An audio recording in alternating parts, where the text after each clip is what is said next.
Sadhguru, how can a person stay committed to someone in a relationship? Is it natural to love someone and yet be sexually attracted to others? What should be the proper course of action that should follow, or how does one handle this?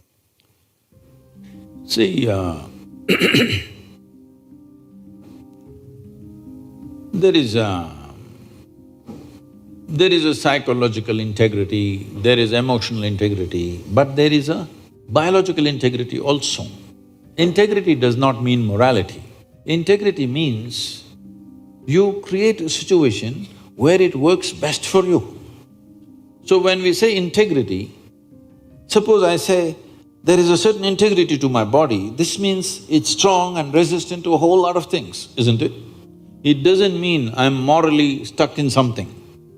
So I'm talking about… I want you to understand the word integrity in that context. We're talking about integrity in terms of strength of this life. So if that is the thing, is it true? Do you remember how your great-great-great-great-great-grandmother 10 generations ago looked like? Do you remember? No. But her nose is sitting on your face. Yes or no? Body remembers, isn't it? Body remembers your forefathers 1,000,000 years ago. Yes or no? So what you're calling as my body is a heap of memory, isn't it so? Yes. Memory or no? See, now from Nepal you came to Shillong, you eat a lot of this Meghalaya food, your features won't change because your body remembers what is your genetics, no matter what. Or you start eating, let's say, cow's food or dog's food, your body will not get confused and become a dog or a cow because there is evolutionary memory in this. Do what you want, it never gets confused, isn't it? You start thinking I'm a dog and start barking like one, still the body won't change. Yes or no? Mentally you can, but body has such a deep-rooted memory. So this entire body, what you have, is essentially a certain integrity of memory. If that loses that memory integrity, then you will see it will become vulnerable to so many things. Now, the nature of the body is such that anything that you touch with a certain level of involvement will naturally absorb that memory. Not mentally, physically it'll absorb that memory. Traditionally in this culture, we call this runanubandha. You heard of such a word? Runanubandha. What this means is physical memory that you gather. Why people… you will see this with people, let's say in their home, they will go and sit in one place. This will usually the older people you will see, they want to go and sit in the same place. They won't sit in another place. Have you noticed this?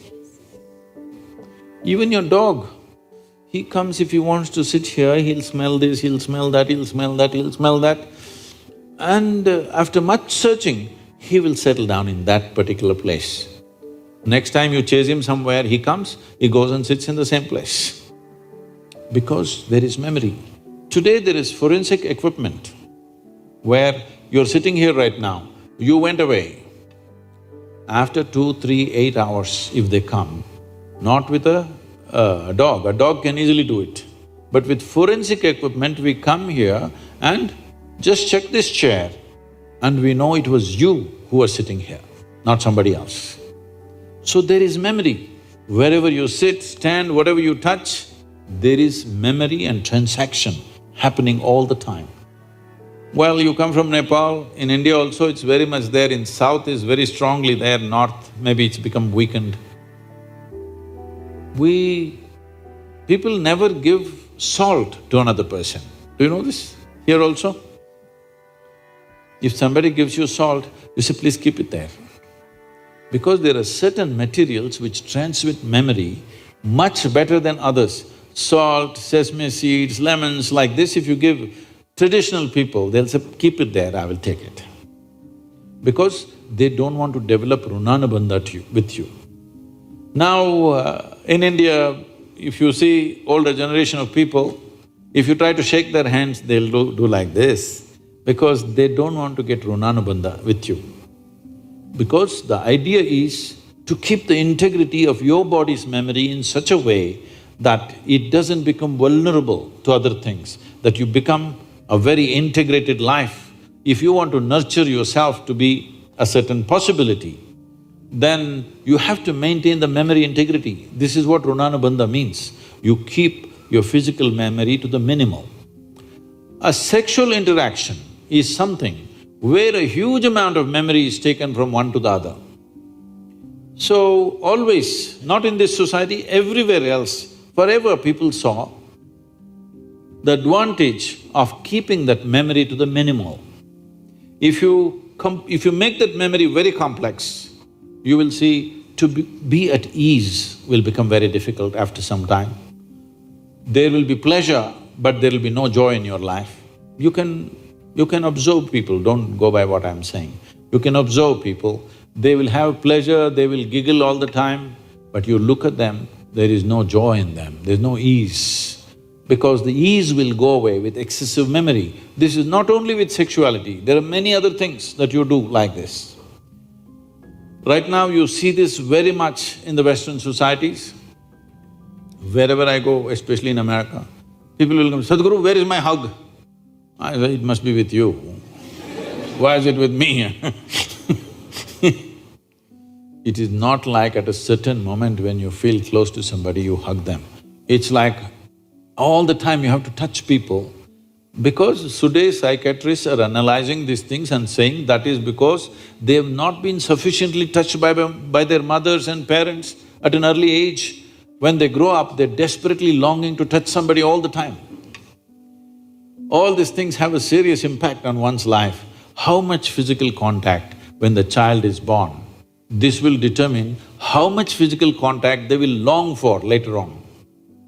And the memory of what an infant picks up from the mother at that time, because till a child becomes 4.5 years of age, in many ways, energy-wise, it's not a separate life, it's still attached to the mother's body.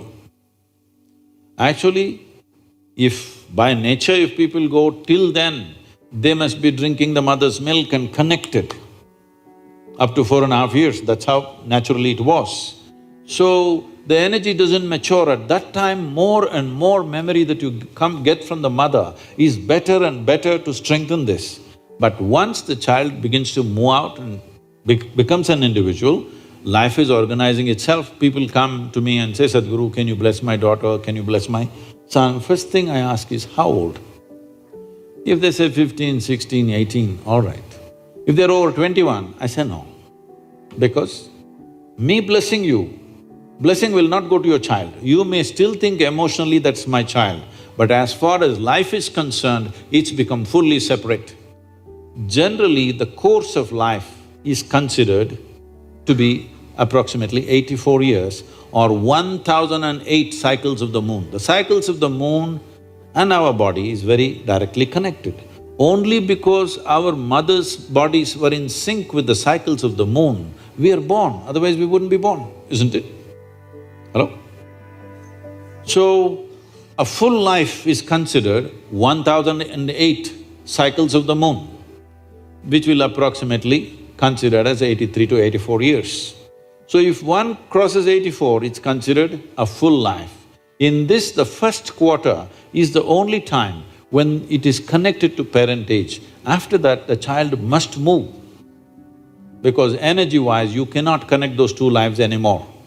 So that is when the longing, if you have not created enough integrity within yourself, the longing for another body multiplies. Even though the hormonal phase may be higher between 15 to 20, the longing to bind and bond with somebody increases after 21 years of age, because unknowingly you're like a satellite who fell off the main mother. You come off the motherboard.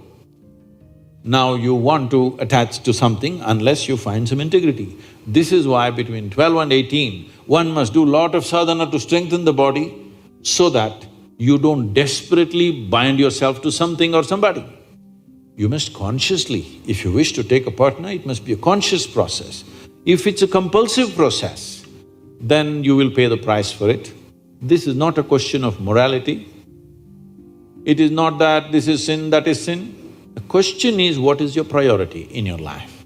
If your priority is to make this life rise to a higher possibility, then you must be conscious. If you want to somehow live and go, it's okay.